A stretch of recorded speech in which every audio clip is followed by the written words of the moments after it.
영화 아름다운 세상을 위하여라고 하는 영화를 혹시 보신 적이 있거나 아십니까? 참 감동적인 영화인데요. 이 영화 제목 아름다운 세상을 위하여는 2001년 우리나라에서 개봉할 때 붙여진 이름입니다. 이 영화의 원래 제목은 아름다운 세상을 위하여가 아니고 Pay It Forward라고 하는 제목입니다. 이 영화 아름다운 세상을 위하여는 영화 제목처럼 우리에게 아름다운 세상을 만들 수 있는 방법 하나를 가르쳐 줍니다. 영화가 말하고 있는 세상을 아름답게 만들 수 있는 방법은 다름이 아니라 다른 사람에게 사랑을 베푸는 것이다 라는 것입니다. 이 영화의 주인공 트레버는 아름다운 세상을 만들기 위한 방법을 다음과 같이 설명을 합니다. 트레버식 사랑 나누기라고 하는 그러한 그림인데요. 그는 이렇게 말합니다. 세상을 아름답게 바꾸기 위한 나 트레버의 아이디어는 이것입니다. 제가 세 사람에게 아주 좋은 일을 해주는 거예요. 그런 다음 그 사람들이 어떻게 은혜를 갚으면 되느냐라고 물어보면 Pay it forward, 그러니까 다른 사람에게 사랑을 베푸세요 라고 말하는 것이지요. 그리고 이 세 사람이 각각 세 사람씩 서로를 돕는 거예요. 그럼 9명이 도움을 받게 되겠죠. 그 다음에는 27명이 도움을 받게 될 거고요. 도움을 받는 사람의 수가 엄청나게 늘어날 거예요. 과연 이 트레버식 사랑 나누기 방법으로 이 소녀는 세상을 아름답게 바꿀 수 있을까요? 아니면 혹독한 현실에 부딪혀서 자신의 꿈을 포기할까요? 라스베가스에 사는 한 소년으로부터 시작된 이 소박하고 진실된 사랑 나누기는 영화 속을 뛰어넘어서 현실 세계로 뻗어 나오게 되어집니다. 영화가 개봉된 직후 2000년 9월 미국에서 Pay Forward Foundation이라고 하는 사랑 나누기 재단이 설립이 되어집니다. 사랑 나누기 재단은 미국을 넘어서 전 세계에 가난한 아이들에게 빵과 약 그리고 교육의 기회를 주었습니다. 지금은 어려운 사람들은 물론 고통과 학대를 받는 동물들까지도 그리고 그 지구를 또한 살리기 위한 사회운동으로 확대되어졌습니다.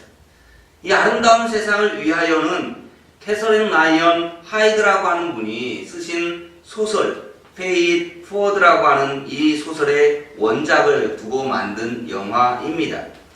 세 사람에게 먼저 사랑을 베풀자라고 하는 이 트레버식 사랑 나누기는 작가 캐서린 라이언 하이디의 아이디어였습니다.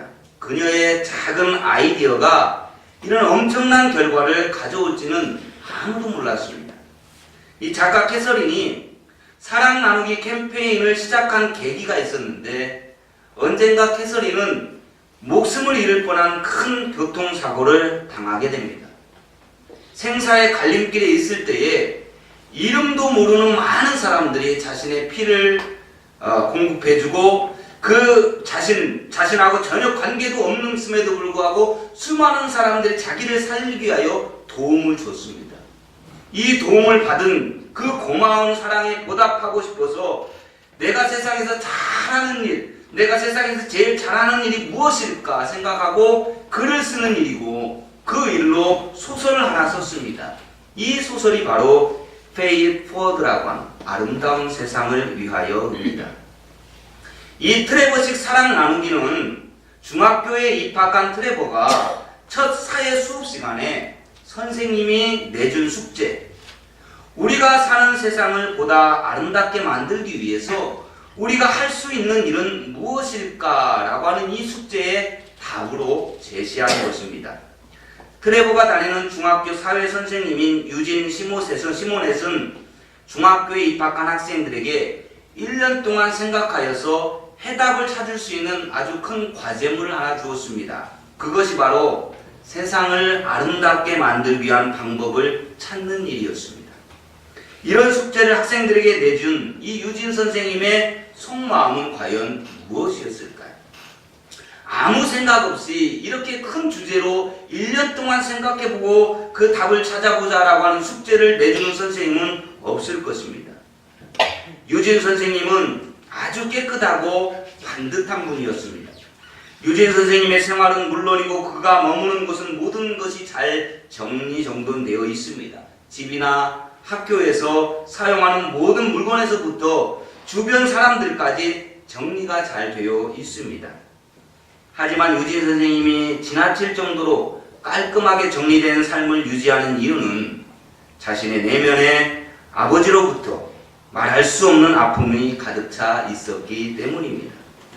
유진 선생님은 어릴 적 술주정뱅이 아버지로부터 맞으면서 자라났습니다. 맞는 게 너무나 힘들어서 13살에 가출을 합니다.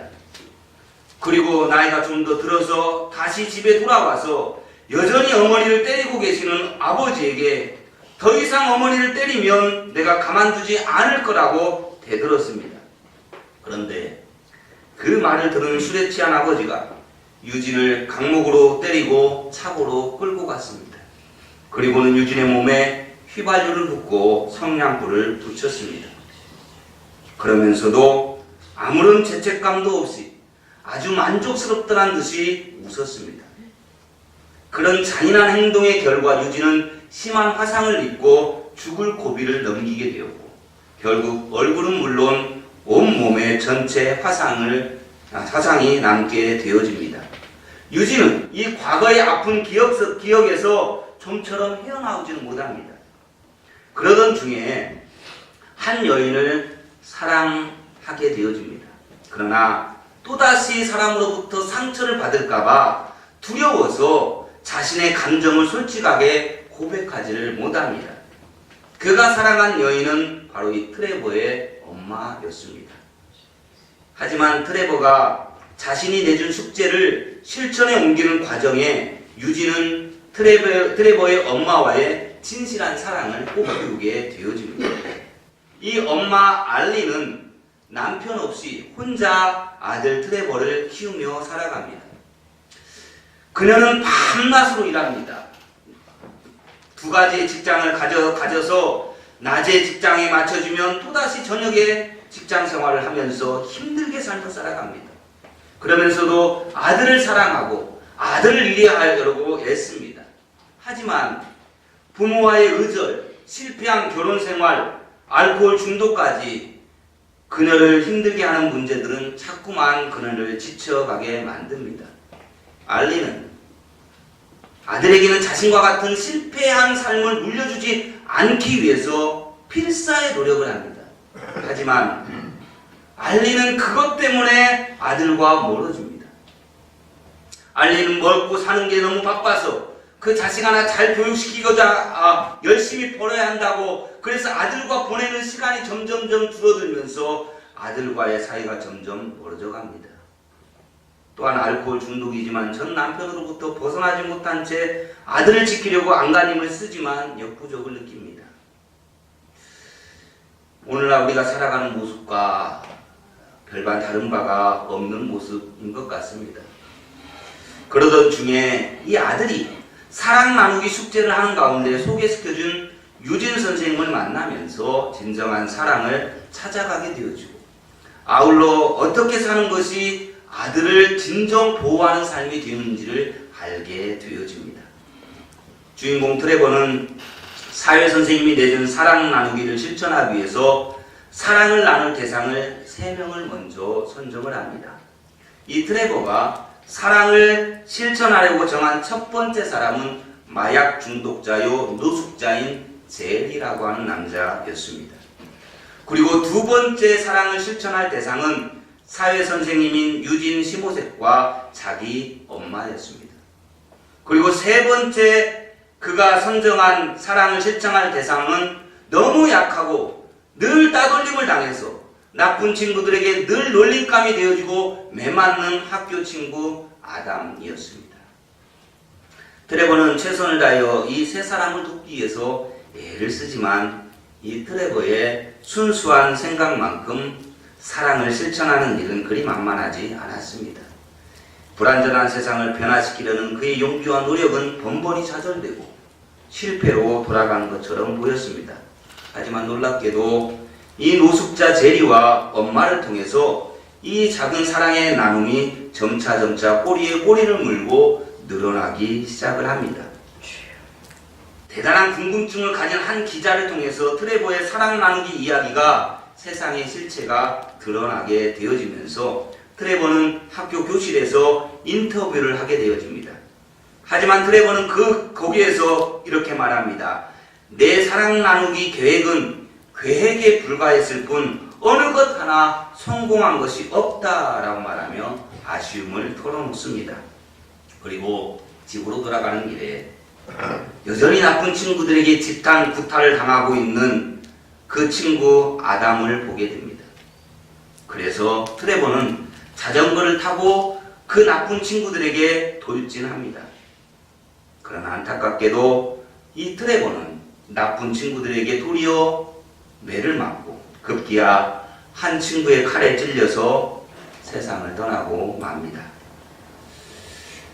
이것으로 아름다운 세상을 만들기 위한 어리고 순수한 트레버의 이 계획은 혹독한 세상의 현실 앞에 산산이 부서져 버린 것처럼 보였습니다.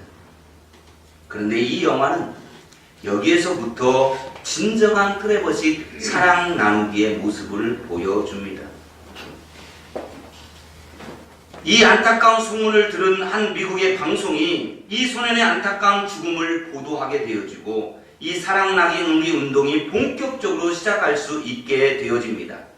아들을 잃은 고통과 사랑에 아파하고 있는 유진과 엄마를 아는 이웃들과 친구들이 손에 촛불을 하나씩 켜들고 그 집에 찾아옵니다. 그리고 그 둘을 위로하는 장면으로 영화가 끝이 나는 것처럼 보입니다. 하지만 그것이 영화의 끝이 아니었습니다. 그 마지막 장면은 너무나 감동적인 장면이 나옵니다. 트레버의 엄마와 유진 선생님을 위로하기 위해서 수많은 사람들이 미국 전역에서 차를 몰고 트레버의 집으로 몰려오는 겁니다. 화면은 아주 넓고 아주 멀리 장면을 잡아냅니다.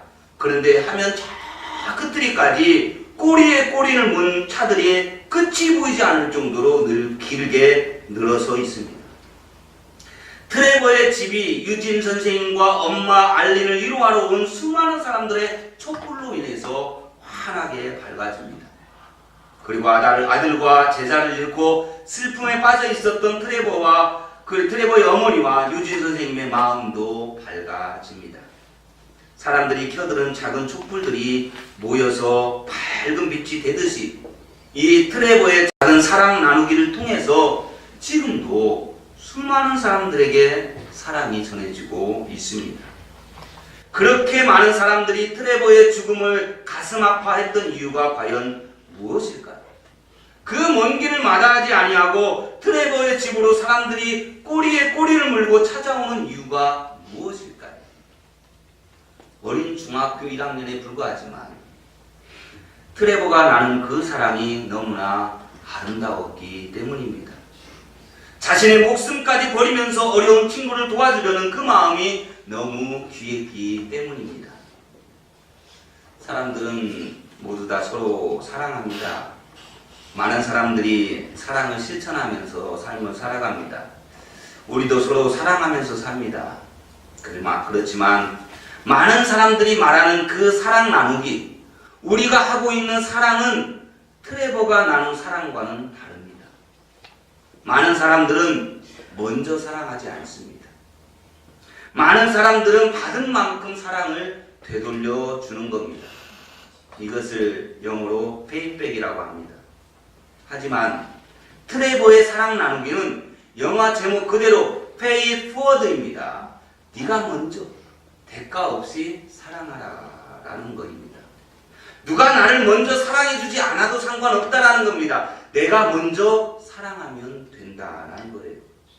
내가 그 사람을 사랑하면 그 사람도 나에게 무엇인가를 해주겠지 하라고 하는 그런 기대감이 전혀 없습니다. 그런 생각 한 번도 한 적이 없습니다. 아무런 대가를 바라지 않았다라는 겁니다. 트레버의 사랑 나누기가 바로 우리 그리스도인들이 해야 하는 사랑 나누기 방법입니다. 이 영화는 이렇게 끝이 났지만 영화 속에서 작가는 예수 그리스도의 사랑을 표현하고 있습니다. 우리는 이 영화를 통해서 그동안 잃어버렸던 진정한 사랑의 의미를 발견하게 되어집니다. 사순절이 시작되는 이 계절에 예수 그리스도의 사랑 나누기를 깨달을 수 있는 시간들이 될 수 있기를 바랍니다. 트레버는 친구 아담을 살리기 위하여서 자신의 목숨을 잃었습니다. 예수님도 아담을 살리기 위해서 죽었습니다. 아담은 히브리어로 사람이라고 하는 뜻입니다. 예수님은 아담인 우리를 구원하시려고 십자가에 못 박혀 돌아가셨습니다. 예수님은 실수로 십자가에 못 박히신 게 아닙니다. 예수님은 억지로 십자가에 달려 돌아가신 게 아닙니다. 예수님은 자신이 저지른 죄 때문에 십자가를 지신 것이 아닙니다. 예수님은 하나님의 뜻대로 십자가를 지셨습니다. 예수님은 우리를 구원하시기 위해서 십자가에 못 박히셨습니다. 예수님께서 십자가에 못 박히신 것은 우리를 사랑하셨기 때문입니다. 예수님께서 십자가에 못 박혀 죽은 것은 우리를 향한 하나님의 사랑이요 하나님의 뜻이었습니다. 세상 그 누구도 트레버조차도 예수님의 사랑 나누기를 흉내는 낼 수 있을지 몰라도 예수님의 진정한 사랑 나누기와 같을 수가 없습니다. 예수님의 사랑 나누기보다 큰 사랑 나누기는 없습니다. 아름다운 세상을 만들기 위한 하나님의 방법이 바로 여기 있습니다. 우리가 본받아야 할 사랑 나누기는 바로 예수님의 사랑 나누기입니다. 그것이 오늘 본문을 우리에게 주시는 예수님의 사랑 나누기 방법입니다. 오늘 본문 요한복음 13장 34절 말씀입니다. 우리 화면을 보시면 다 같이 읽어보겠습니다. 새 계명을 너희에게 주노니 서로 사랑하라. 내가 너희를 사랑한 것 같이 너희도 서로 사랑하라. 요한복음 13장 34절 35절 두 절 안에 세 번씩이나 반복되는 말이 바로 서로 사랑하라 라는 말입니다.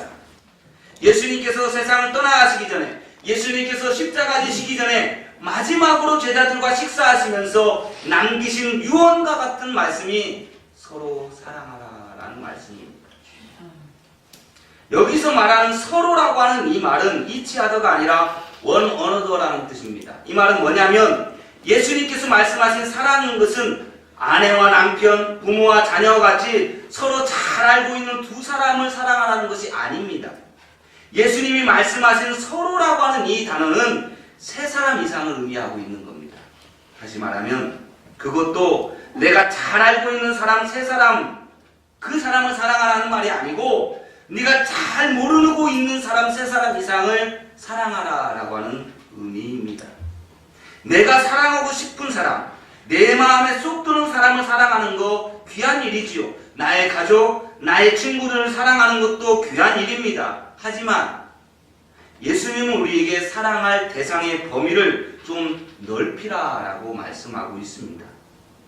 우리가 잘 아는 사도행전 1장 8절이 우리가 선교해야 될 대상, 우리가 사랑해야 될 대상을 말씀해주고 있습니다. 사도행전 1장 8절이 오직 성령이 너희에게 임하시면 너희가 권능을 받고 예루살렘과 온 유대와 사마리아와 땅끝까지 이르러 내 증인이 되리라 하시니라 라고 말씀합니다. 우리가 선교해야 될 대상은 예루살렘에서부터 유대로, 유대에서 사마리아로, 사마리아에서 땅끝까지 넓어지는 것처럼 우리가 사랑해야 될 대상도 점점 더 넓어져야 한다라는 말씀입니다. 사랑하는 사람들과 만나면 편한 사람들과 사랑하는 것이 아니라 만나면 불편한 사람과 꼴보기 싫은 사람들까지도 그 단계까지 우리의 사랑이 이르러야 한다라는 말씀입니다. 예수님이 말씀하신 서로 사랑하라 라고 하는 이 말씀은 바로 여기까지 사랑하라 라는 말씀입니다. 예루살렘은 사랑하는 사람들입니다. 거길 넘어서 온 유대는 만나면 편한 사람들입니다. 거기를 넘어서 사마리아는 만나면 불편한 사람들입니다. 거기를 넘어서 땅끝은 꼴도 보기 싫은 사람들입니다. 그런데 우리 주님은 그렇게 사랑하라고 우리에게 말씀하십니다. 서로 사랑하라는 예수님의 말씀에 두 번째로 우리가 어떻게 그러면 사랑을 해야 되는지를 말씀해 줍니다. 여러분, 어떻게 사랑하는 것이 서로 사랑하는 것일까요? 꼴도 보기 싫은 사람까지 사랑할 수 있는 방법이 무엇일까요? 예수님은 이 질문에 대한 답을 오늘 본문에서 똑같이 제시합니다. 내가 너희를 사랑한 것 같이 라는 말로 답을 제시합니다. 내가 너희를 사랑한 것 같이, 예수님이 우리를 사랑한 것 같이라는 말입니다. 그렇다면 예수님은 우리를 어떻게 사랑하셨습니까? 우리를 구원하시기 위해서 자신의 목숨을 아낌없이 내어주실 만큼 우리를 사랑하셨습니다. 우리를 살리기 위해서 당신은 기꺼이 죽어주실 만큼 우리를 사랑하셨습니다. 옛날 우리 교회학교 때에 즐겨 부르던 복음송이 하나 있죠. 예수님의 사랑이 얼마나 높고 넓고 깊은지에 대해서 노래한 찬양입니다. 어릴 적에 교회학교에서 이 노래를 우리는 다 불러봤을 거고 아마 기억이 나실 겁니다. 우리 그때를 한번 떠올리면서 이 복음성도 한번 불러보도록 하겠습니다. 예수님의 사랑이라고 하는 곡입니다. 같이 불러봅니다. 예수님의 사랑 신기하고 놀라워, 예수님의 사랑 신기하고 놀라워, 예수님의 사랑 신기하고 놀라워. 그 사랑 하늘 그보다 높고 바다 그보다 깊고 우주 그보다 넓은 그 사랑. 그렇다면 우리의 사랑은 어떻습니까? 우리의 사랑의 높이와 깊이와 넓이는 어떻습니까? 우리가 정말 예수님처럼 사랑하고 있다고 말할 수 있을까요? 우리의 사랑이 아직 내가 좋아하는 사람, 내가 사랑하는 사람, 만나면 좋은 사람에게 머물러 있지는 않습니까? 아니, 우리는 거기까지도 도달하지 못한 경우가 많습니다. 내가 사랑해야 될 사람, 만나면 좋은 사람, 소중하게 지켜야 될 사람들조차도 우리는 사랑하지 못하고 있지는 않습니까? 예수님의 사랑이 어떤 사랑인지 안다면, 그 사랑을 받고 있다면 우리의 사랑도 점차 넓어져야 될 줄로 믿습니다. 선교의 범위가 예루살렘에서부터 온 유대로, 온 유대에서부터 사마리아로, 사마리아에서 땅끝까지 넓어지는 것처럼 우리의 사랑도 그 범위가 넓어져야 합니다. 내가 사랑하고 좋아하는 사람들만 사랑하면 안 됩니다. 그런 사랑은 누구나 다 할 수 있습니다. 만나면 편한 사람들만 사랑하면 안 됩니다. 그런 사랑은 예수님의 사랑을 모르는 사람들도 다 하는 사랑입니다. 만나면 불편한 사람들도 사랑해야 합니다. 아니, 정말 만나고 싶지 않은 사람들, 시쳇말로 꼴도 보기 싫은 사람들까지도 우리는 사랑을 해야 합니다. 만나면 불편한 사람, 정말 만나고 싶지 않은 사람을 사랑하는 거 말처럼 쉬운 일은 절대 아닙니다. 그게 쉬운 일이라면 예수님 우리에게 유언으로 남기셨겠습니까? 정말 어렵고 힘든 일일 것입니다. 그러나 내가 좋아하고 사랑하는 사람들만 사랑하는 것은 예수님께서 우리를 사랑하는 그 사랑이 아니다라는 겁니다. 만나면 불편한 사람, 정말 만나고 싶지 않은 사람들까지도 사랑하는 것이 예수님이 우리를 사랑한 것처럼 사랑하는 겁니다. 이것이 예수님께서 우리에게 원하시는 사랑입니다. 서로 사랑하라 라고 하는 말씀은 거기까지 사랑하라 라는 말씀입니다. 사랑하는 성도 여러분, 예수님께서 제자들에게 십자가 지시기 전에 마지막으로 주신 가르침이 바로 서로 사랑하라입니다. 그 당시 배경을 보면 서로 크냐고, 누가 크냐고 서로 다투는 제자들에게 주신 말씀입니다. 예수님께서 이스라엘의 왕이 되시는 날, 나는 영의정, 나는 좌의정 자리에 앉게 해달라고 안달이 제자들에게 주신 말씀입니다. 그 지역은 헬라 철학이 지배하던 세상, 지혜와 지식을 너무나 소중하게 여기는 세상에서요, 예수님이 던지신 메시지는 서로 사랑하라라는 거였습니다. 지식과 지혜가 아무리 많아도 우리가 서로 사랑하지 못하면 그 지식과 지식은 아무것도 아니다라는 말씀을 하고 계시는 것입니다. 예수님께서 우리의 아들, 번개의 아들이라고 별명이 붙여지신 요한을, 그 성격이 급한 요한, 언제 한번 예수님의 일행이 사마리아 마을에 들어갔을 때에 예수님을 영접하지 않았습니다. 그렇다고 해서 예수님을 영접하지 않고 내쳤다고 해서 이 요한이 뭐라고 말한 줄 압니까? 예수님께, 예수님, 하늘에서 불을 명해서 이 마을을 싹 태워버리십시오. 이렇게 말한 사람이 요한입니다. 아주 성격 급한 사람. 그래서 그의 별명이 우리의 아들, 번개의 아들이라고 이름이 붙여졌습니다. 성격이 불같았던 요한이 예수님의 사랑하는 제자가 되었습니다.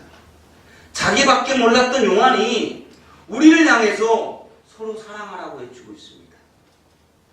무엇이 성질 급한 번개의 아들 요한을 사랑의 사도 요한으로 바꾸었을까요? 우리는 요한을 생각하면 그렇게 성질 급한 사람을 하고 생각하지 않습니다. 우리는 요한을 생각할 때마다 사랑의 사도라고 생각을 합니다. 어떻게 그렇게 성질 급하고 욱한 성질을 가지고 있었던 그 요한을 사랑의 사도로 바꿀 수 있었을까요? 바로 예수님의 끝없는 사랑, 예수님의 십자가의 사랑입니다. 누가 예수님의 사랑하는 제자로 그를 변화시켰을까? 우리를 위해서 십자가에 못 박이신 우리 주 예수 그리스도가 그를 사랑의 사도로 변화시킨 줄로 믿습니다. 우리가 예수님의 제자가 되는 길이 바로 여기에 있다라고 본문은 말합니다. 우리가 많은 사람들에게 예수님의 제자로 인정받을 수 있는 길이 바로 여기에 있다라는 거예요. 예수님께서 우리를 사랑하신 것처럼 우리가 서로 사랑하면 우리를 세상 사람들이 예수님의 제자로 인정한다라는 겁니다. 예수님께서 우리를 사랑하신 것처럼 우리도 서로 사랑하면 예수님은 물론 모든 사람들이 인정하는 예수님의 제자가 될 수 있습니다. 사랑하는 우리 꿈의 교회 성도 여러분, 우리는 우리를 아는 많은 사람들에게 예수님을 만날 수 있는 길을 만들고 길이 되어주는 사람들이 되어야 합니다. 우리는 하나님의 은혜를 사모하는 사람들에게 길이 되어주고 진리에 목말라하고 있는 사람들을 위해서 길을 만들어주는 사람들이 되어야 합니다. 그러려면 우리 서로 사랑합시다. 우리가 사랑하지 않고 길이 될 수 없습니다. 우리가 사랑하지 않고 길을 만들 수 없습니다. 만물이 생동하며 살아나는 이 계절에, 또한 사순절의 절기로 접어드는 이 절기에 예수님께서 우리를 사랑하신 것처럼 우리도 서로 사랑하며 살아갈 수 있기를 주님의 이름으로 축원합니다. 우리 말씀을 기억하면서 이 시간에 기도하는 시간을 가집시다. 아름다운 세상을 만들기